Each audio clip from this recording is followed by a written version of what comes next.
So as you can hear, the jam is on, and I invite you to tune in. I'm in C-sharp minor, and I'm just jamming away with some pentatonics with a bluesy touch, and we can speak about all of that and much more.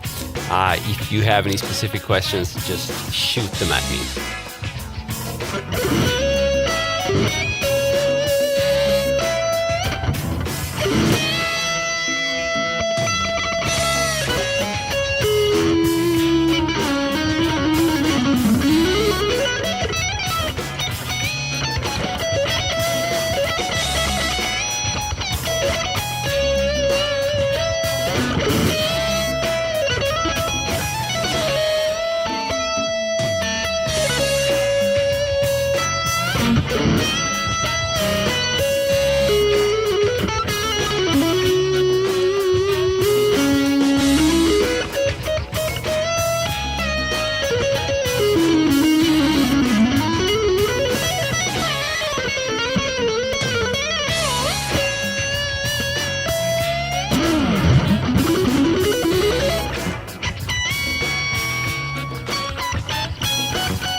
Money OG, I'm shredding that thing. Thanks, man.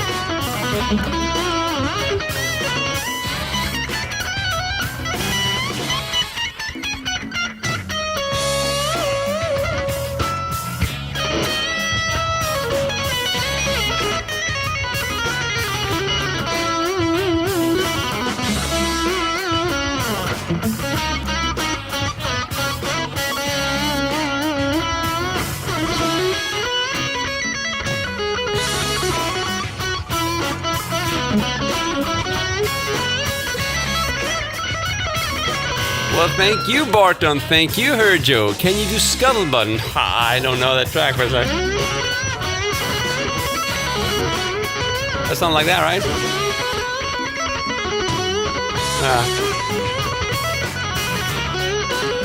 I don't know.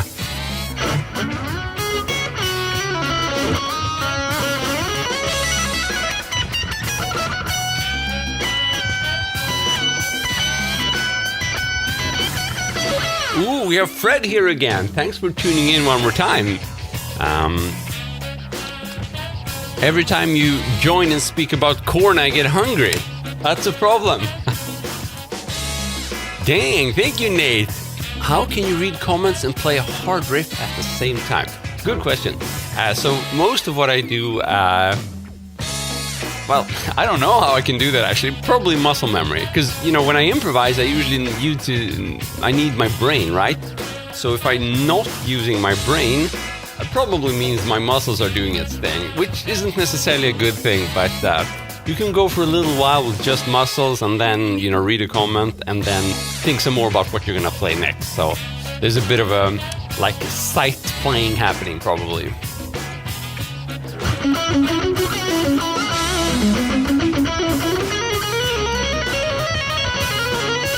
Heard you. Does my live bring any money? Sometimes you guys give me gifts, and that warms my heart. That's probably all the bucks I get for this. But more importantly, I get to jam and hang out with you guys.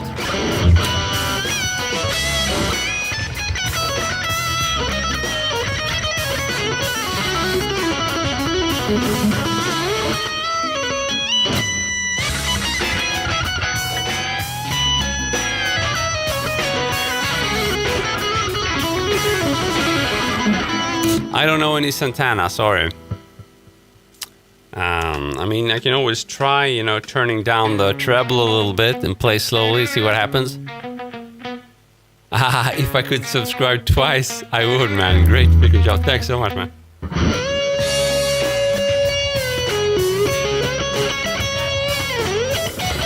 This is a Santana lick, right?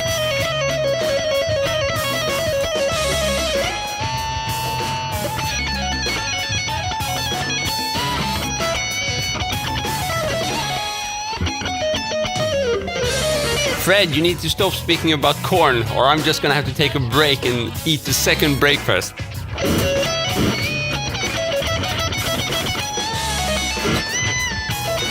Barton. Yes, this is an EVH Wolfgang standard.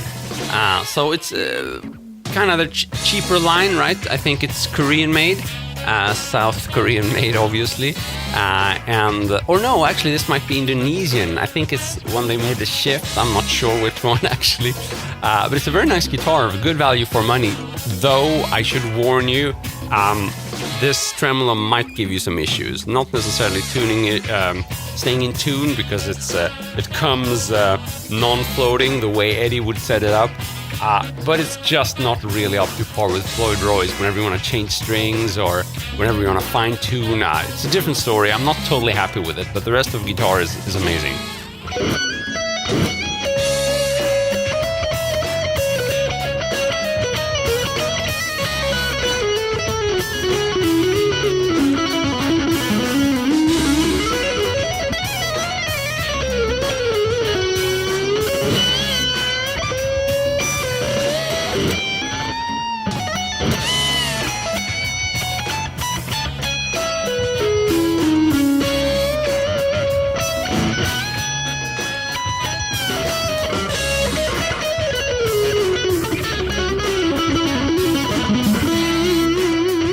Yeah, and I should probably also say that I swapped pickups. The original pickups were fine. They sounded good, but they were a little bit loud and they didn't have the dynamics and sensitivity that I want. I usually want lower output pickups. So I went for bare knuckle Old Guard, which is kind of their cheaper line, but still a good take on I think that's the Puff, the patent applied for Gibson style pickup, and it works nicely. Rupert, I'll keep on rocking. Thanks for tuning in, man.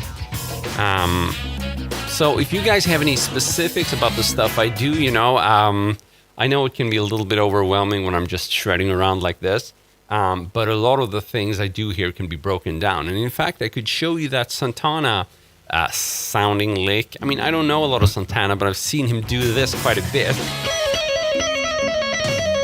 And it's a fairly basic lick to build speed with, and it's also a great introduction to legato or pull-offs if you haven't done that before. So if we're in C sharp minor, we're just gonna be picking the 12th fret on the high E string. But before we do that, we're gonna position our other fingers on the 11th fret and on the 9th fret. This way, they're kind of all set up to perform these pull-offs. So we pick, we pull off, we pull off. That's it. So 1, 2, 3, 1, 2, 3, 1, 2, 3, 1, 2, 3. This is also how you would practice. Now, if you've never done pull-offs, there's a big risk it's gonna sound like this, right? It's like the note just dies. That's because you're kind of lifting the finger up in the air where you should be pulling it downwards, kind of plucking the string with the left hand. So, down, down, okay? Down, down. Now, when you get better at this, the downward motion is so small you can't really see it. That's why it needs to be explained.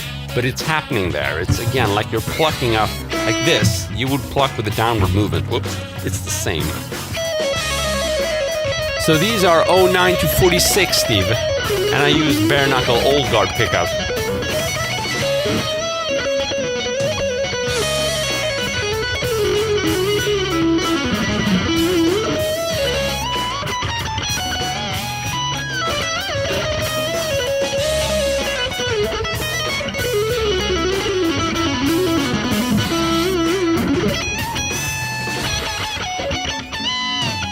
Rupert, off to work. Have a good one, man. South Dakota, call.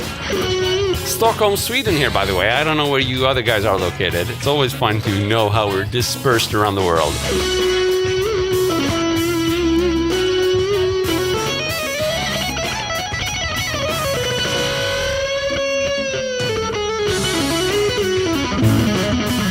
Now, if you're slightly more advanced and you already know how to do that pull-off kind of Santana thing, another thing I do a lot, which is also a simplified way of kind of boosting speed, is to play fast on one string only. Now that does require you to have a bit more knowledge of the different scale positions, so you can kind of visualize where to put your fingers. I do this quite a bit, right? And it involves some fast picking, but it's much easier than to pick fast on different strings, right? Because you get the string traverse thing, which is much harder, right? See, I think I messed up a little bit. So, but if you do it on one string, you completely eliminate the problem of switching between strings, right? So you can just focus on the left hand, and the picking just does its thing in one position. California, awesome. So I'm really flattered that you American people stay up in the middle of the night watching my stream. It means the world. Please keep doing it. So, and what I'm doing here is not that different from the Santana lick, right? We did 12, 11, 9. Now what I'm doing here is kind of the opposite. We start from 9, 9, 11, 12, and then we pull off to 11 and back to 9. So this creates like a 5-note pattern, and those of you with more experience are going to shy away. It's like, oh, 5 notes, I don't want to do that. But the thing is, we play 5 notes, and then the slide to the next position kind of accounts for another note there. So that's how you can think of it as 16th-note triplets. So 6 notes instead of 5, because you get 1, 2, 3, 4, 5 slide, 1, 2, 3, 4, 5 slide, like that, right?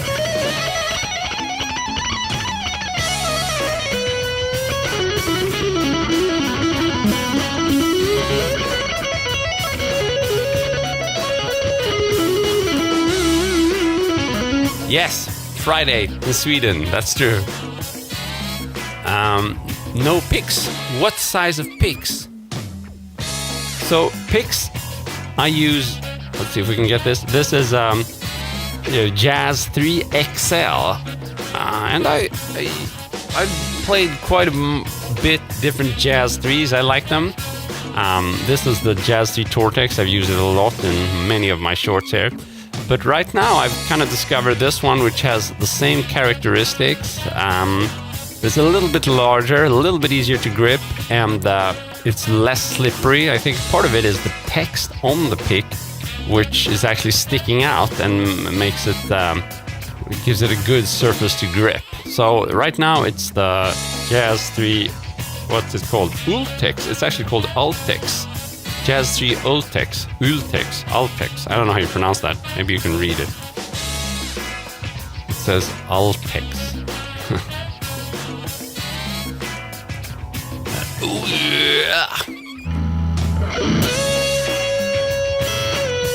David, what's up, my man?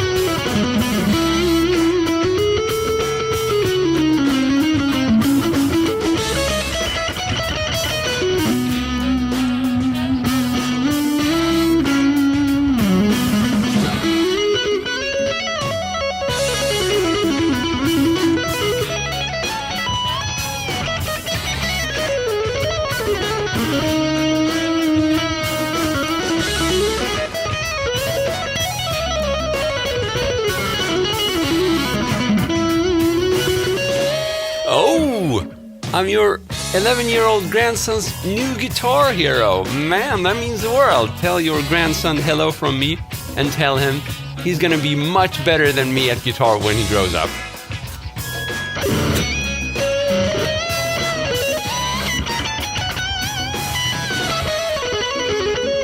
David, so I'm in the European time zone, summer, saving CEST, and it's 9 o'clock here in the morning, 9:20.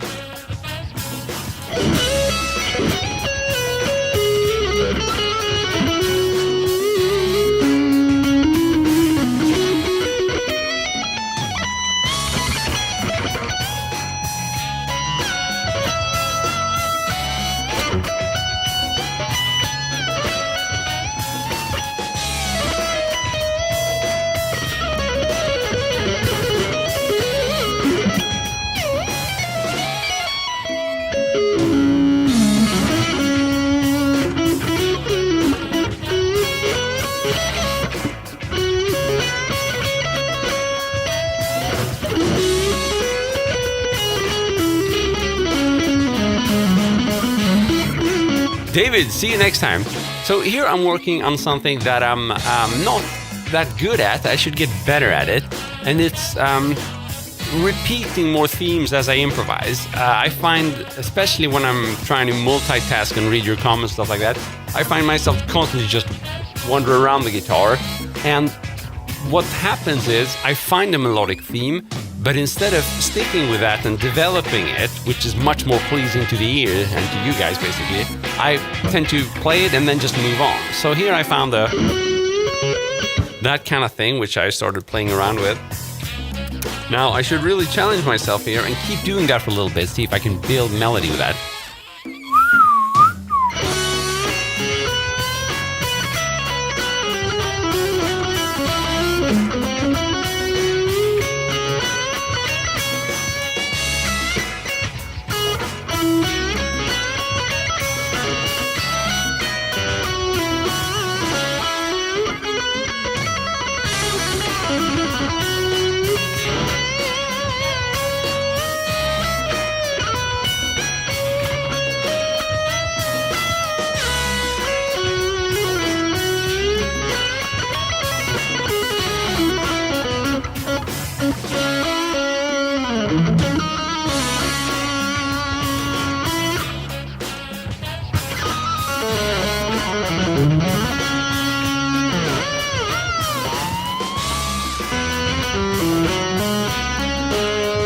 I was out of key there.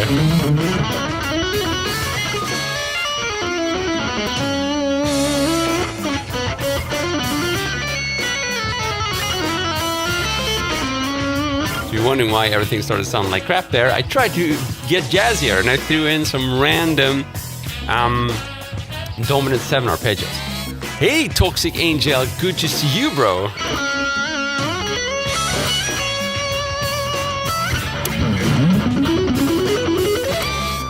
I like it. Oh, even better.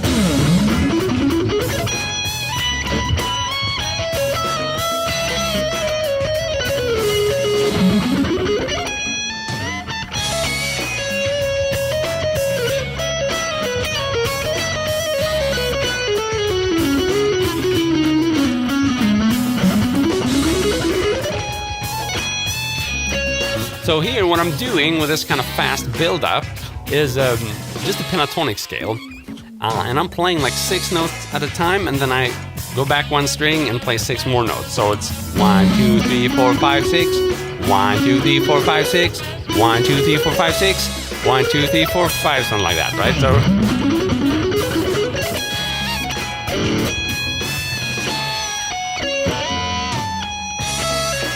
and in order to play that, for me, it's kind of important to angle the pick downwards. This is a case of sometimes described as, downward pick slanting, but if you have your pick parallel to the string, you're gonna kind of angle it like this. And it's the kind of thing which gives you that relaxed Yngwie Malmsteen kind of posture, right? You start like this and then you do that. So that's important for me to play those like an even amount of notes per string. 1, 2, 1, 2, 1, 2. So. Whoops.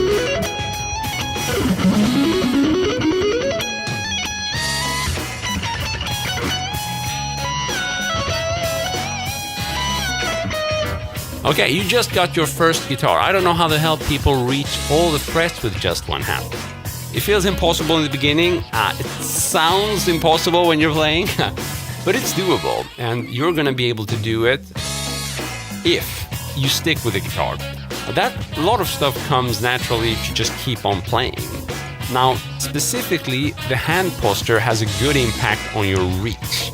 So one thing you would want to try, especially if you're like trying to fret your first chord and it feels impossible, is to experiment with the thumb's position.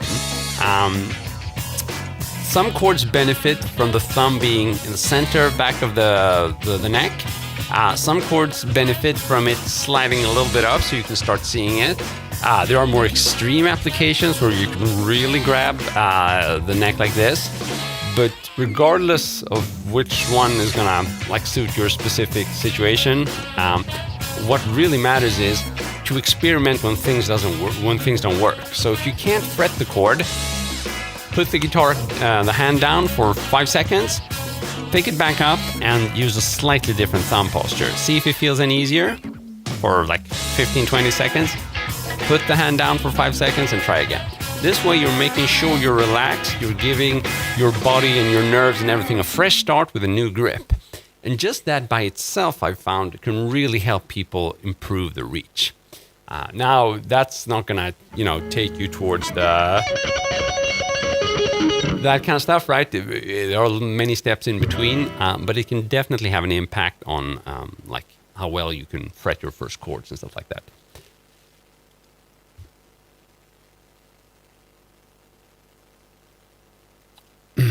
A lot of things feel impossible because your brain has no neural path. Yeah, exactly. Good explanation there. Another Hawaiian in the house, man. Can we switch places? We have Scandinavian winter coming in here. I'll miss playing under the banyan tree in Lahaina. Sounds like fun. Let me see a funk-style strum. I don't really have that sound though.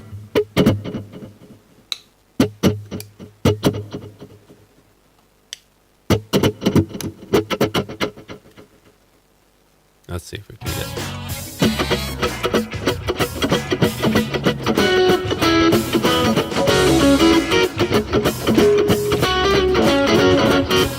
Of course, this sound isn't really optimized at all, so but that's the cleanest I can give right now.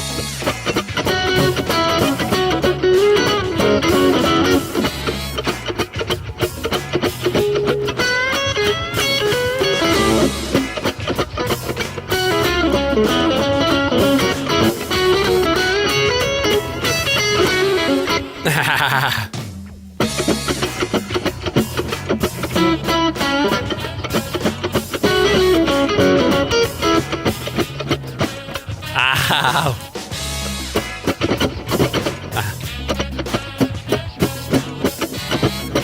So typically what I do if I want to get a bit funkier, I would just stick around for a couple minutes just doing the strums. I don't really want to bore you with that, but I would kind of practice a few minutes like this. Not playing any notes, just to help myself really get into the groove. It's a bit like you might have seen these hip-hopper dudes and dudettes do the yeah, oh yeah, before they start rapping. It's the same thing, kind of get a feel for the groove. I know it sounds like hocus pocus, but I wouldn't be doing this if it didn't work, at least for me, and I think it does for many people.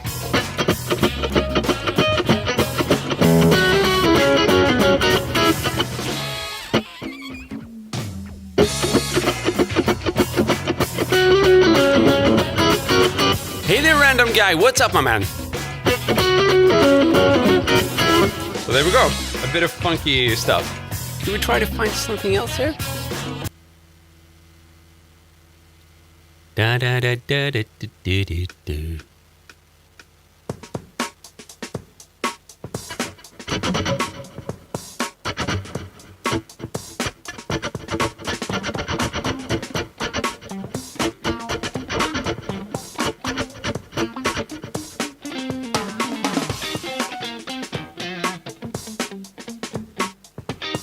I like it. This is my fellow instructor Javier Aviles from the GMC site.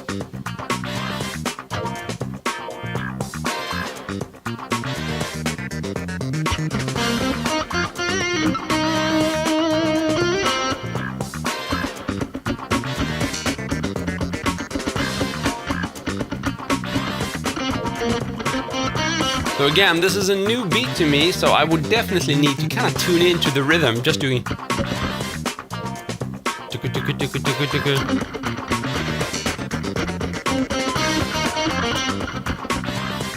One, two, three, four, 1, 2, 3, 4. Just playing 16th notes to the beat, just trying to get a feel for it. And what that does, it also helps me feel on which down and up strokes there are accents happening. So even though this looks a little trivial,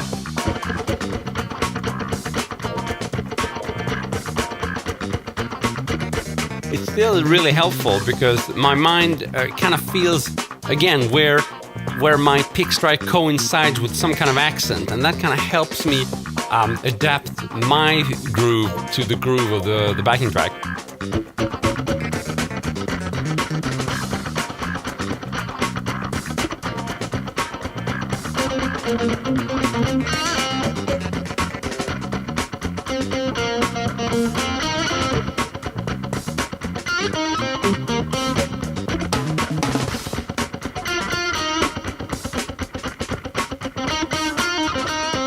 I lost the groove a little bit there, but it can also help you identify where there's a pocket. What that means basically where there's a little bit more room for you to shine in. And if you're playing with other musicians or in a band, what's going to determine kind of your success as a guitarist is not necessarily the quality of your vibrato or the speed of your runs or whatever. It's really if you can understand where to fit in the context here, in the band context, in the mix. And I find this kind of stuff is useful for that. Again, you feel where if you just stick around and do these 16th notes,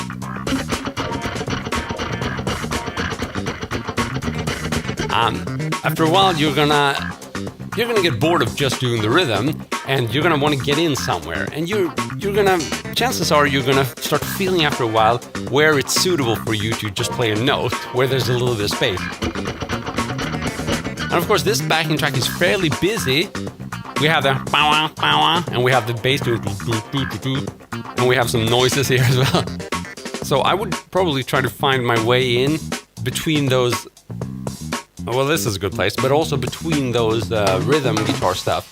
Here, lots of space, right?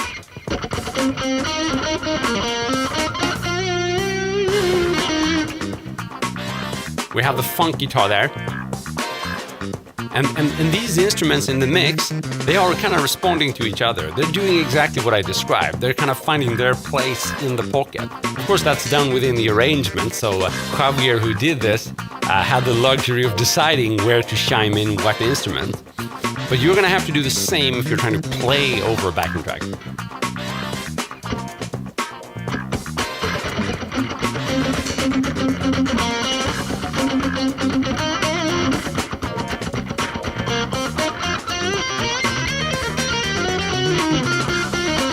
Of course, if you do that, you're just not caring too much and you're just playing a lead guitar. That's fine as well, you know.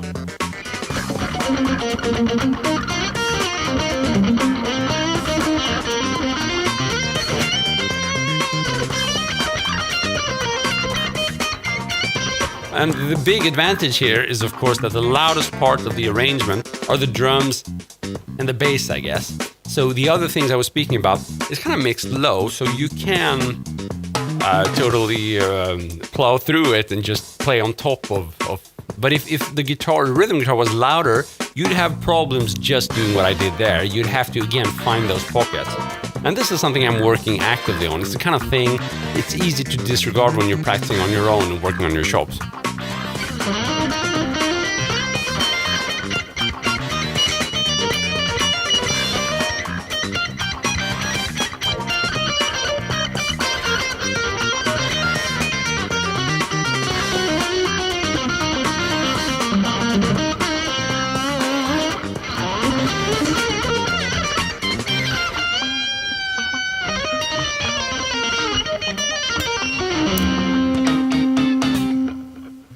I like it.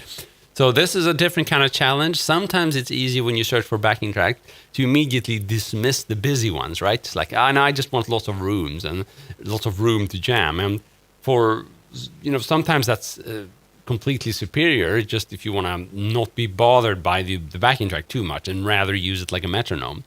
But if you do want to practice on your musical chops and the way you would interact with other band members and other musicians, this is the way to go. Grab a busy backing track and see if you can find your spot. That's a great exercise. Fred, thanks so much. Tap that screen. Kahana, thank you. I tried to get in between the horns. Okay, so do we have anything more we can do? This could be interesting. Progress.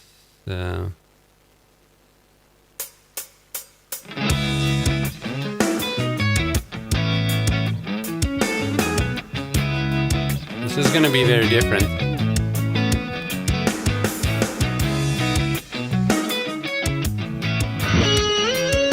Whoops.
So in a way, the same applies to this backing.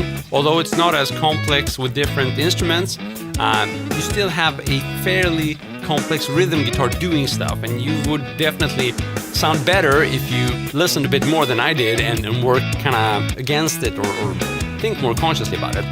Though, in terms of frequencies, this rhythm guitar provides a kind of steady. So it's not like there are specific pockets to search for here. You can just jam away over it. Or again, you would listen to more exactly what it's doing and try to find something that worked with it. Hey Caleb, what's up? I've been streaming for 30 minutes. How you doing, man?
So when you see me do that kind of longer thing I did there, that was arpeggio-based, okay? Not those super, fancy and fast, not that kind of thing. More of a, like, slowly going up and down with alternate picking, actually. So if you look at my right hand, typical sweep picking would be this, right? Not that interesting maybe if you want to build melody, but this is a different story, so...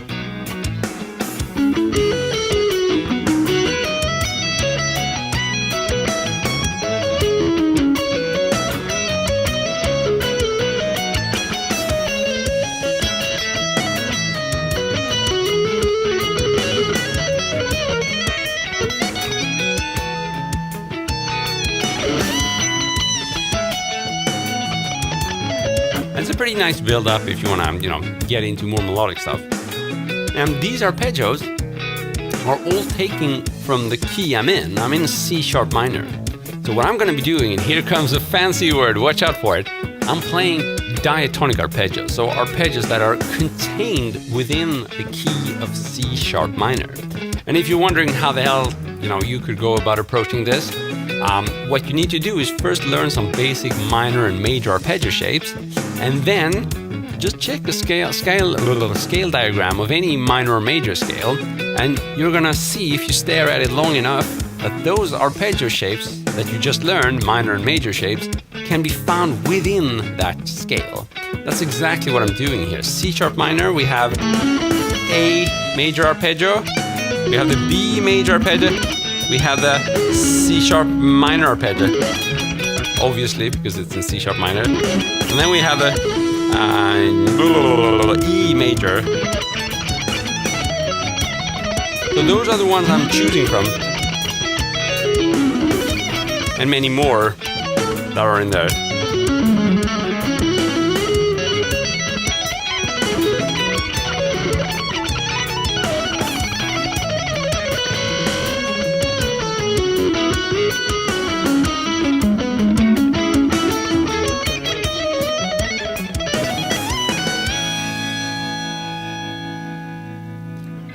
Do you know of any website or anything that can help me do the following? When I play a singular note, I want to be able to play the chord variant that will sound exactly...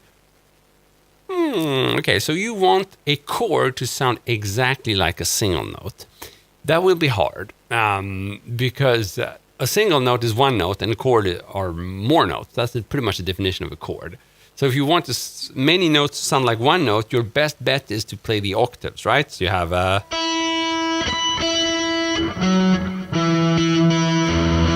If you're in tune, this should sound good.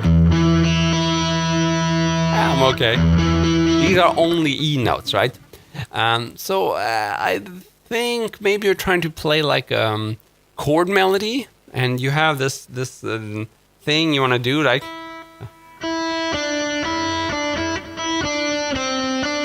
If, let's say you want to do that, then you would...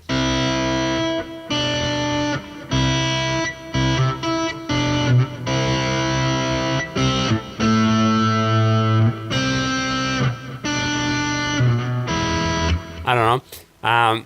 So I think I'd have to, probably sit down with you and just work out the premises of the question before I even try to answer it. Cal is back. Ooh, we have Jay here. What's up, my man? So a website where you can select the note on the neck and it will tell you what chords correspond to that. It doesn't work that way. The opposite, maybe a bit more. So if you have like many chords, there could be a website that tells you which key those belongs to. There probably are. But the opposite, like give a note and it's going to give you more chords. I mean, a note could be any chord, right? If you have a B note, it could either be the root of B minor, or it could be the major third of G major, or it could be the minor third of G sharp minor. So you can't tell by one single note which chord it's equal to. I mean, we just have 12 notes, right? And with those 12 notes, you can do anything, and they can be part of any chord, or and so on and so forth. Can you use your guitar as a lethal weapon? Are you happy now?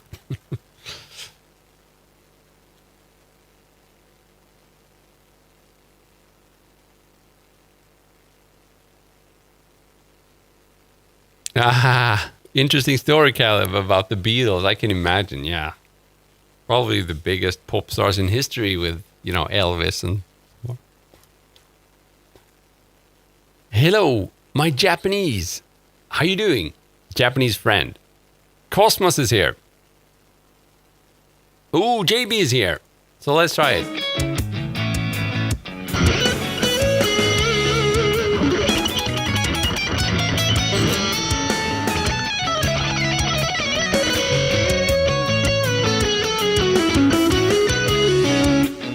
Cool. So yesterday I did a lot of paperwork and I was listening to Maynard, so the guy from Tool, right, the singer. But I listened to A Perfect Circle, which is another one of his bands, and Puscifer. I love the dude. I mean, he's awesome. He's just one of the coolest musicians ever, I think. And it seems that whatever band he's in, or he creates rather, he starts, he just touches it and it becomes gold. So I can't recommend it enough. Very good stuff. Charlie Puth, sorry, don't know him.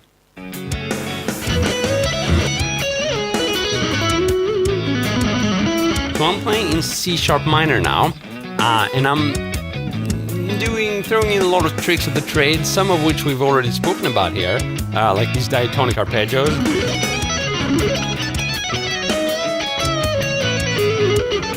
Something I'm also working actively on, trying to get better at, is tapping. So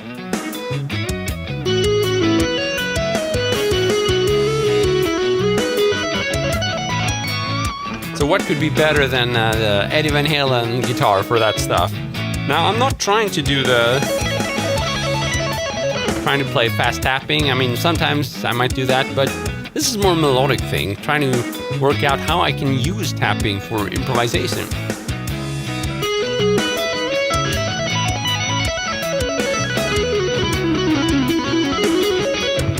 And then I played fast. Didn't make too much sense. Let's try one time.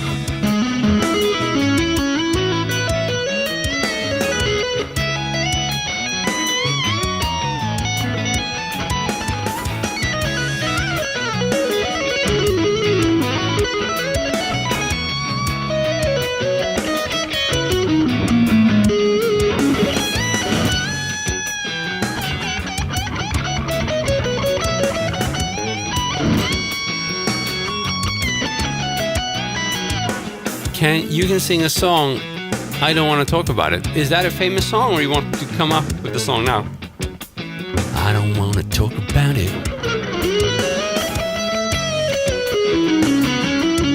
So Rihanna, I don't want to talk about it. Oh, Monsieur Abuel, comment allez-vous? I don't want to talk about it. And the timing is really bad, so it's not going to be a song. Trying to find the groove. I don't want to talk about it.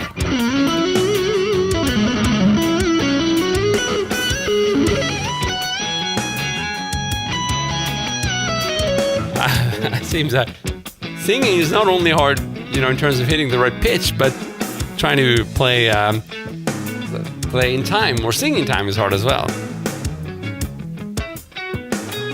Very cool question. Who is my favorite guitarist, and separate to that, which guitarist has influenced you the most?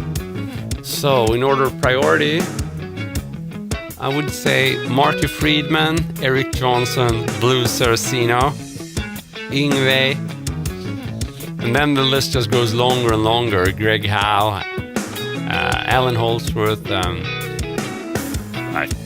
definitely a bit of Vi and Satch and all that.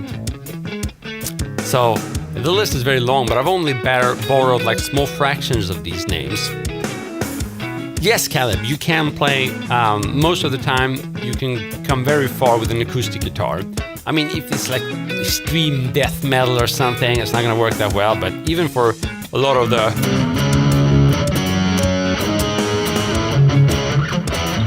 that can be done acoustically and sound great, So, yeah, you can come a long way. Interesting question. When you're tapping, are you thinking two different shapes at once, or are you just aiming for the intervals like thirds and sevenths? Thank you, Suriana. Good, play guitar while you sing vocal. I don't want to talk about it. I don't want to talk about it. So, tapping. What do I think when I tap? So, here's the way I try to do it. The most important thing, I think, with tapping, because you have larger intervals, so if you want to be able to improvise around with that, you're going to have to also visualize several scale shapes at the same time. And I think this can be quite an obstacle for many people. You are, into kind of boxy style of thinking, right? So if you think of the fretboard as one box, like... it's going to be hard for you to tap outside of that box. So, first thing would be to, at minimum, know 2 boxes or maybe 3 boxes, so you can start visualize where you're going to tap. That's just the first step, because then you run into the problem of kind of keeping one eye looking at left and the other eye looking at the right, what your tapping is doing. And that in itself can be a challenge. And it's impossible, right? My eyes are not going in those directions, you might be able to tell. So what you need to do is be so comfortable with either of the hands so you can look at the other one. That has to come together. So let's try it.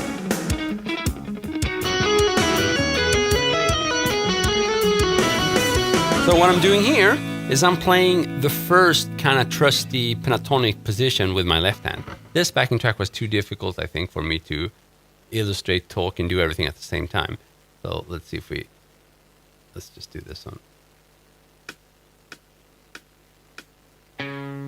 So this is the D sharp minor. So I'm playing my trusty pentatonic box here on the 9th fret, C sharp minor. And I know what this hand is doing. I've been doing this for a million years. Many of you probably have played quite a bit in this first box. And that gives me room to check out my right hand.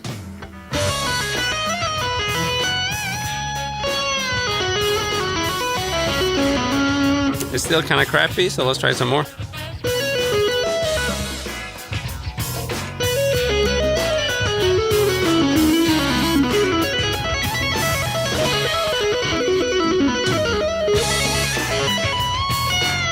And yes, you're also going to need some kind of patterns to start off with.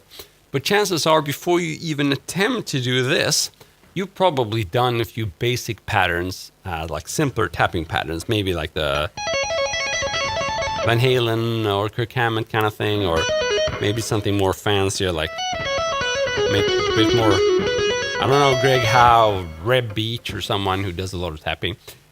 So you're going to rely on those basic patterns that you've already done when you're attempting this more complex thing. And that's what I do as well. So basic, just 1, 2, 3, like triplet patterns. Or actually, more often, I'll probably do a 16th note pattern. So 1, 2, 3, 4, rather than the 1, 1, 2, 3, 1, 2, 3. Let's try it out. Yeah, this is 16th notes, right? So, or 8th notes. 2 or 4 notes, depending on the tempo of your backing track and stuff like that. So,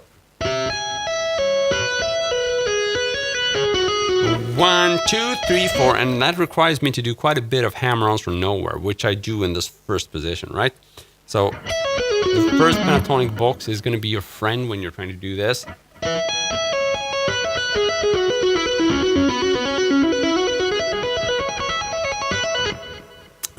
And again, I'm using hammer-ons from nowhere here, and I also have to work on my muting. And if that's tricky, you can just grab your random sock. And this is not something I recommend you practice with at all, but you could try it and just see how it's supposed to sound when it's muted. So now I have the muting here, right? That's with the muting help. Without it, turns out I'm in good control of muting there, right? Doesn't sound like... There you could hear more background noise instead of... So I'm pretty much in control, and I do that by palm muting here, the thicker strings. I grip around the strings like this with thumb and everything, and I try to basically mute all the strings that are not currently being played. That is something you cannot do when playing up to tempo. I've seen this mistake countless times. You know, people come to me and they're like, why does it sound like this? You know, why do I need a string dampener? It's like, well, you didn't think about muting the other strings when you practice slowly. Now you're playing fast and the other strings are ringing. It's like, okay, but how can I do that? That's so hard. You have to go back and play slowly so you have time to think about muting the other strings. Basically, think of it this way. You should be muting strings with all the parts of your hands which you're not currently using. I mean, muting is hard enough. You don't have to like make it extra hard on yourself and not use some part of your hand which isn't doing anything. So for example, the palm, in most cases, if you're aiming for like the B string, the palm could be resting on the E, the A, and the D string. It would be taking care of muting there. you wouldn't need your pro sock up here. Jordan Blue. I'm in Europe, Stockholm, Sweden. So it's 10 o'clock in the morning for me.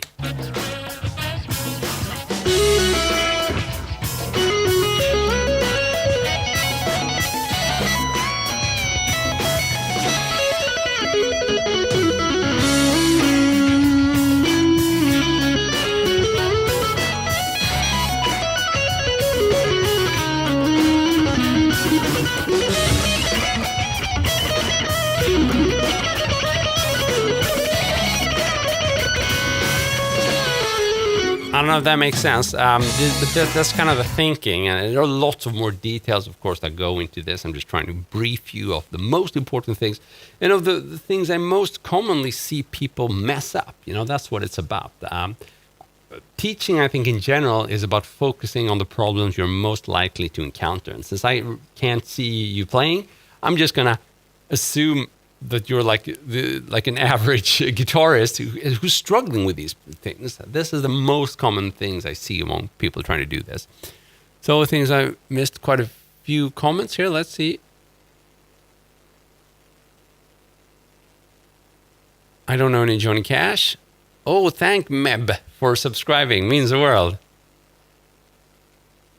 What amp or sim are you using? So I'm using the Mesa Boogie Mark 5 amp.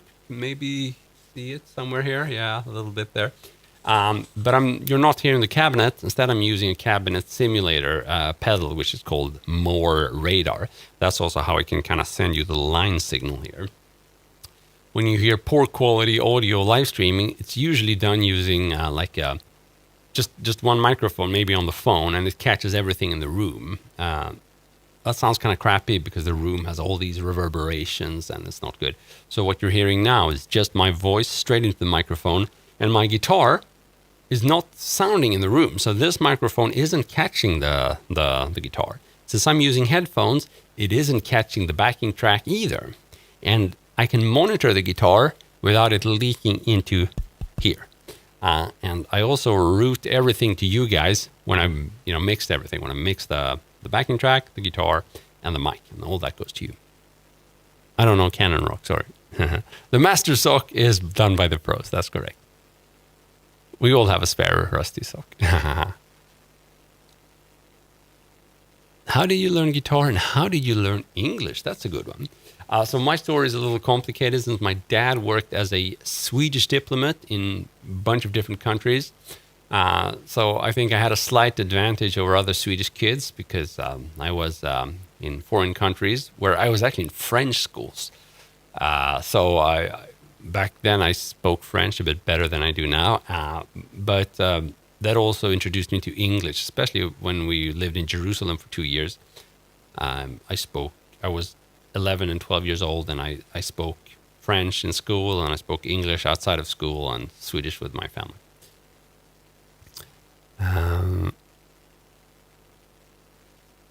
Yeah, Sweden is, I'm not sure it's the happiest country in the world. In general, I spoke about that in previous streams, but in general, it seems the more resource rich, or not resource rich, but the better like the GDP and the better the people have it economically, the less happy we tend to be, which is a weird thing. At least if we look at like suicide rates and stuff like that. But anyhow, leave that aside.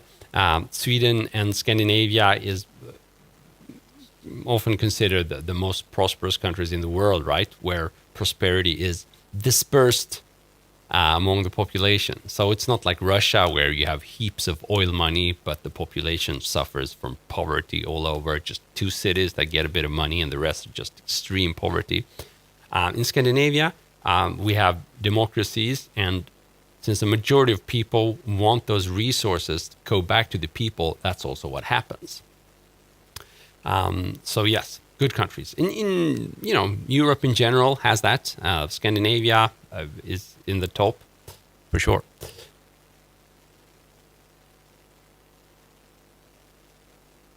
How can you learn sweep picking in 30 days? I like it.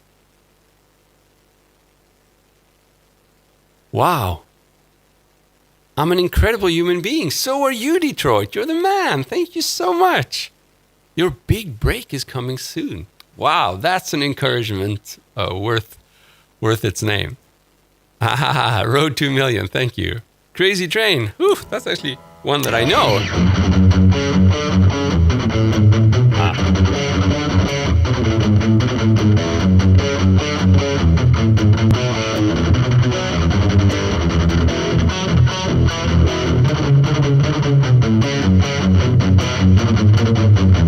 Do I play on TikTok live? I did a little bit, but I'm just, the platform is a little bit so and so. It's good because I find many more beginners on TikTok, so they would need me there. But yeah, I'm struggling with the platform in general. YouTube makes much more sense to me. But sure, there is some traffic there, and sure.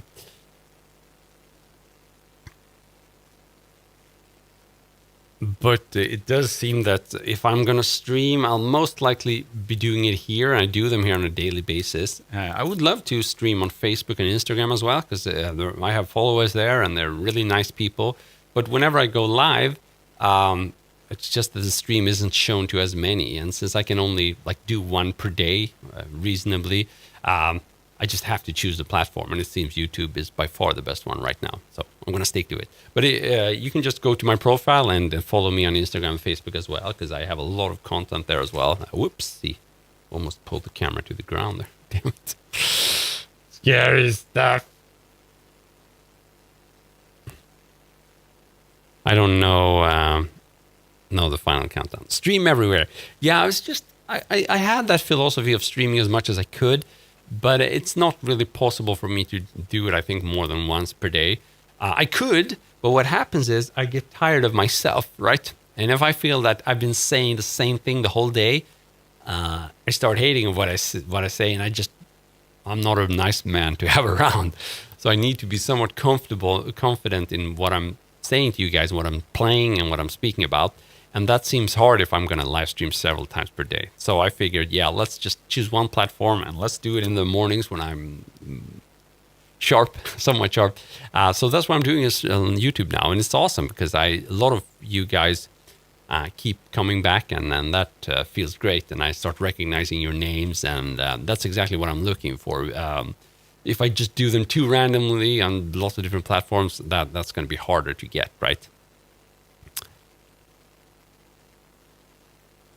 Oh, sound settings are different in TikTok and YouTube. Oh, sound settings? Maybe they are. Yeah, it's true. Until recently, you couldn't, I think, broadcast from a software computer. You had to do it from your phone. That's true. And that creates a bad audio, obviously. If I can use a streaming software like OBS, like I do now, I get much better quality. There's another request. I was...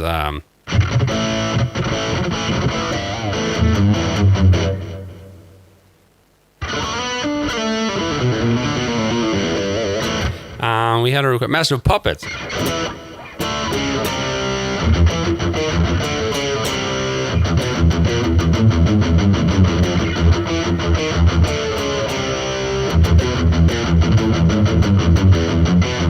Oh, you couldn't even see that.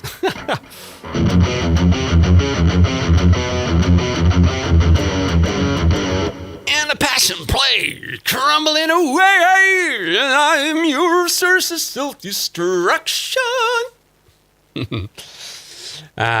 You help more people than you realize. Thank you so much, Fred. Okay, so we had the question about learning to sweep. So that's an interesting topic. How do you sweep? So let's do it slowly and then speed it up. Just for warming up. And then I'm going to try to break it down for you.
Okay, so how do you sweep?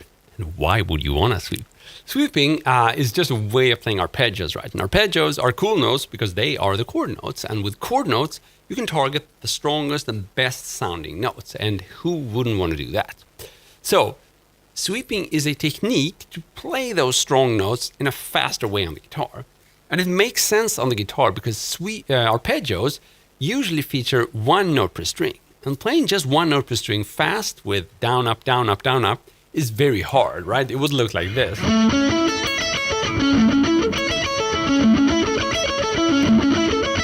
You can see my hand, my finger, my picking is just bouncing up and down. It's not very fast. So it's much more convenient to sweep. In other words, play these notes with one consecutive motion, like this. One more time. That makes much more sense than doing if you want to play fast. If your goal is not to play fast, but to play with better tone or with better control of your phrases, then sweeping might not be the best technique. But if you want to shred, play fast, play arpeggios fast more specifically, then sweeping is going to be your friend. And some people claim that sweeping is an easy way to shred. I don't agree, because if you look at it that way, sure, you could try to sweep, but it doesn't sound good until you master it, right? So I would rather recommend you learn tapping or something if you want to play fast as soon as possible.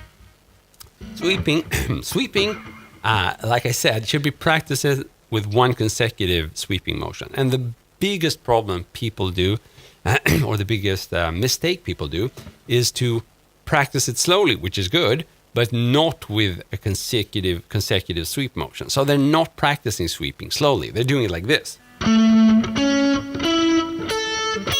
The slow practicing is good, but if you're doing regular picking motions, when you speed that up, it's going to look like this, right? And that's not sweeping. So what you have to do is pick one note and then have your pick rest on the consecutive string until you pick that one. So down, down, down, down, down. That's how it looks when you practice sweeping slowly. Okay, one more time. I'm not doing like that or even like this. This is not sweeping. You're not practicing sweeping here. It has to look like this. Okay, that's important. Once you can do that, the next step is to practice your arpeggio. And I should probably show you an arpeggio for that. Let's do this one in C major, right? We have our C chord, looks like that. We slide it up a whole octave. It would probably look like this, right? You don't do this very often, but anyhow, that's the shape we're going to derive this arpeggio from. So 15th fret, A string, 14th fret, next string, 12, 13, 12, and then 15 on the same string. That's our arpeggio notes. If you never played an arpeggio, there's a C major arpeggio for you. And this gives us the opportunity to practice the sweeping motion. Now, learning to sweep in 30 days isn't really possible. Only if you're very experienced, and even then it's not possible. So, but you can start practicing it from day one, and you would do it this way.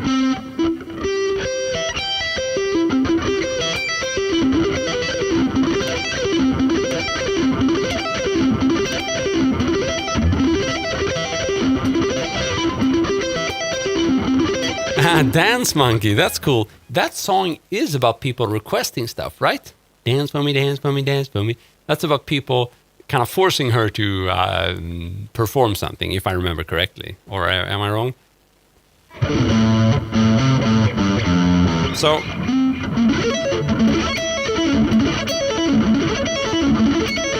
let's just one more time hear how those sweeps sound in context so you can determine if this is even worth your effort.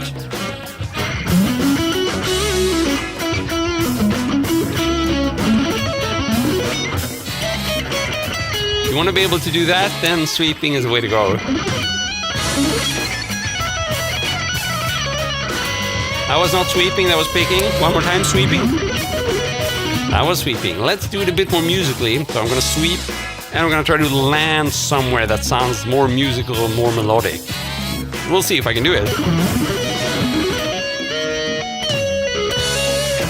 Let's try one more time.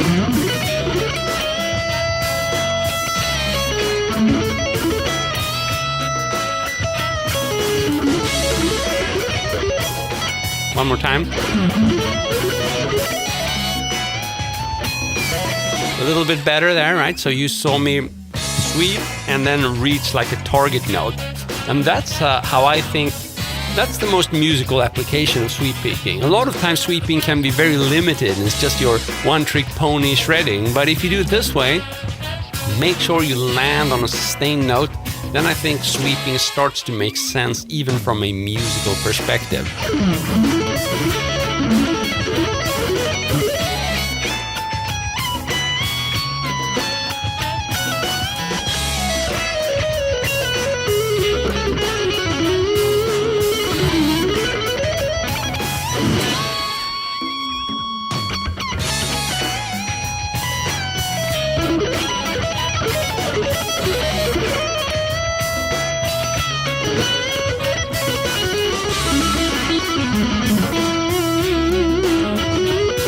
I don't know Freebird.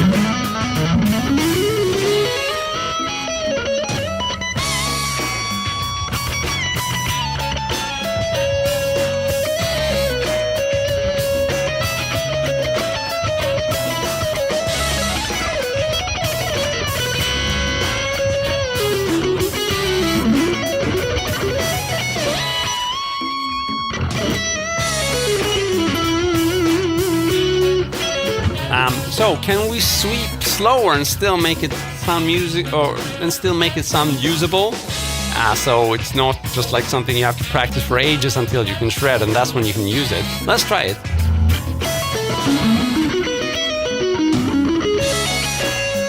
Pretty cool application actually. So can be made more musical if you slow it down.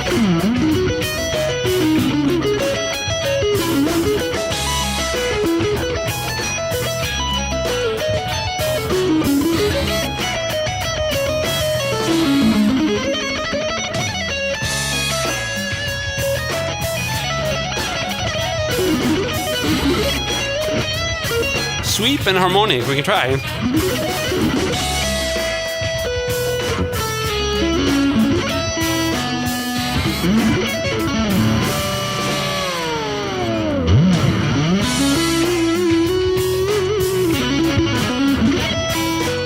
Thanks for the request, Mohammed.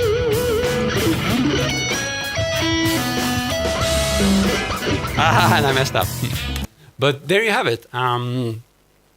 Some sweep picking, both played fast and played slowly, and a little bit of thinking around sweep picking. What are the most common pitfalls, and also how can you actually make it sound musical? So it turns out you can also play it kind of slowly, and that's gonna probably work musically, just as it does when you play it fast and then land on a strong note, a melodic note, a sustained note, a chord note.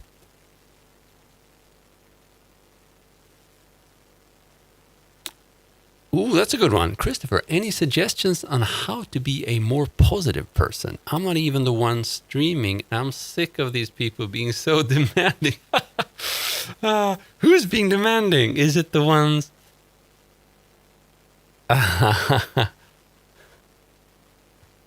Okay. No, I'm fine with people demanding stuff. After all, I mean... you can look at it this way. I mean, YouTube is doing me a favor, right? Serving my content to lots of new people here. YouTube wouldn't have to do that. And it's kind of a balance thing on these new people. They get presented with something and they use YouTube because they expect to get something out of it, right? And they're scrolling. It's like all of a sudden this dude comes up. So is there any value in this dude? So like, yeah, play Crazy Train. Let's see what you can do. It's like, ooh, he can do it. Or he did something I asked for. At least he responded. So I'm fine with that. I don't mind too much. But being a positive person is a very, very good ambition and a goal in life. You know, there's lots of smart quotes about this, but I don't know the quotes in English, but, you know, you can't change the world easily. I mean, it's a good thing to strive to change the world for a better thing, but it's very hard to change the behavior of the people around you and your immediate surrounding. You can do it in the long run by leading, providing a good example. But you can't just press a button and make someone behave differently towards you. It's much easier to change your perception of things, right? Your perception of how that person is towards you. And your perception of your overall situation. Maybe you're frustrated because, I don't know, you don't have a car, or you don't live where you'd like to live, and your friend does, and, that kind of thing. When that thing gets to you, I think you're in trouble, because I've seen a lot of people think that way, right? If I only had this or that, I'd be happier. If I had a better guitar, or if I had a more expensive amp, or whatever, or if I had a YouTube channel with more subscribers, I'd be happier. Things would be better. First of all, my experience is when you get the things you want, things don't get better. Actually, you realize you're happy when you were still striving for stuff, right? I'm not saying I'm not striving for stuff now, but through periods of my life, I've felt that, and I've accomplished things, and I've realized that, hey, that happiness wasn't in that. I had more happiness in striving than I had in getting stuff, achieving stuff, and I think that's true on so many levels. We're speaking about getting better at guitar here, so we could apply it to that.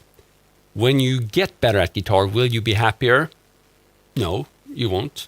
In fact, if you get really good at guitar and you start perceiving yourself as being really good at the guitar, then you usually stagnate. We've seen that in so many great guitarists. Yngwie Malmsteen springs to mind. He's awesome. He's still awesome, but he sounds the same as he did like 30 years ago, right? Nothing wrong with that. If I sounded like that, I'd be perfectly happy, but I wouldn't be happy if I didn't keep striving for better stuff and different stuff and new stuff. And for me, it's a journey. It's all about the journey. If you're watching this, it means you have a phone. It means you have a little bit of time. Maybe you even have a guitar. You have those three things. Nothing is preventing you from being happy. If you're still not happy, then you got to work on yourself, right? If you have a little bit of free time, you have enough physique to at least be able to grab your phone, and maybe you're even able to grab your guitar and play something. If you can do all of that, then you have happiness within reach. And that was the question there, I think. I can't remember it, but let's see what you were saying. How to be a more positive person. Yeah, that's exactly ties into your question there. I think you can be a positive person right now if you're not. I get a lot of joy just by playing guitar. I wouldn't need the fancy equipment here. I have some fancy equipment. I think that benefits you just as much as it benefits me in kind of getting across to you. But a lot of times I have my best playing sessions just with an unamplified guitar. Most often electric, but I want to remind you that I have electric guitars that I play on a daily basis that cost around $200 or $300. So, and you can find cheaper ones, and it's not about the money, it's about finding joy in what you're playing. And my most efficient practice sessions these days, I find a drum track on YouTube or on Spotify, and I just groove away with that. So just a drummer, nothing else. And just me playing an unamplified electric guitar. And I can sit around for 1.5 hours and just jam and feel that, I got better control. I came up with an idea, or I have this groove concept that I'm managing to evolve. And that's happiness for me. I'm super positive about that. It takes me to somewhere. Not only does that give me stuff to speak about here and show you guys, but it also makes me a better musician and a better guitarist. And I find joy in that. And like I said, you have a phone, you're watching this, you might even have a guitar, and you have enough physique so at least you can sit up and do things of your own choice, then you do have happiness within reach. If you were laying in a hospital bed and just about to die, then, I would maybe give you different advice, or actually I wouldn't be even qualified to give you advice. But most of you are not, so you have happiness within reach. Mohammed, you follow me. Thanks so much. Sharif from Malaysia. Awesome, man. Exactly, Fred. We are all slaving for material things, and that sucks. Now, these days, my highest priority is time and control of time, basically. And I think I'm not alone in discovering that time is the real currency, especially when you get family and you get your hands get kind of tied up. Time is everything. I'm easily able to sacrifice material stuff for time. So be very careful with you do with your time. It's very limited, and the older you get, you realize that time just rushes by. Man, it's fast. Oh, is the stream lagging now? The stream. Oh, is it like that for anybody else? Is it lagging for you guys? That would be interesting to know.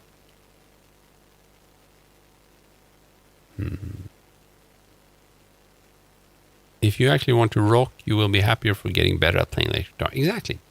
There's a lot of happiness in just trying to be better. Okay, so Fred, it's not lagging for you. Thank you for confirming. Then it's not on my end. Then at Sally, it's probably on your end. If you can switch between Wi-Fi and 4G or something like that, that might solve the issue. Or just sometimes just, restarting your unit, whatever. Books or meditation? As you probably picked up, I'm a bit more of a negative person, lol, and it has many drawbacks. Yeah. I think it's very common to see people who are dissatisfied with their situation. And it seems to me that those people are the more, the more materialistic they are, and the more things they own, the more dissatisfied they get. It seems to me that the people struggling just to make ends meet a lot of times are less dissatisfied. So again, if you live in a country that isn't engaged in a war, that isn't slaughtering its own population or just keeping you in a North Korean prison, something the whole country is a prison basically, then you have good premises to be happy. If you're not, the issue is not where you think it is. It's not because your boss doesn't want to give you a raise. It's not because your parents aren't rich enough to buy you a new guitar. It's within you. That's where it lies. So yeah, I think that's important stuff, You could spend a whole lifetime being unhappy just to realize you didn't need to. So it's just silly.